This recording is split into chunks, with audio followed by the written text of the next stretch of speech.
Hi friends, ఈ movie వచ్చేసరికి ఒక హర్రర్ థ్రిల్లర్ మూవీ. ఈ మూవీ కనుక మీరు చూస్తే నిజంగా చాలా భయం వేస్తుంది.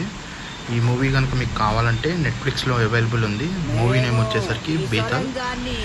ఈ మూవీలో అసలు ఆర్మీ వాళ్ళు ఆ గృహను ఎందుకు తవ్వాలనుకుంటారు, ఆ ఊరు ప్రజలు ఎందుకు ఆ గృహని తవ్వకుండా ఆపుతారు, తవ్విన తర్వాత తిరిగే సీన్, ప్రతి సీన్ కూడా చాలా థ్రిల్లర్గా ఉంటుంది మూవీ. ఈ మూవీని కనుక మీరు చూడకపోతే ఖచ్చితంగా నెట్ఫ్లిక్స్లో చూడండి. మొత్తం 4 ఎపిసోడ్లు ఉంటాయి. ప్రతి ఎపిసోడ్ కూడా మూవీని చాలా ఇంట్రెస్టింగ్గా తీసుకెళ్తుంది. అండ్ ఈ మూవీ వచ్చేసరికి తెలుగు, హిందీలో అవైలబుల్ ఉంది. చూడని వాళ్ళు ఖచ్చితంగా వాచ్ చేయండి. Thank you.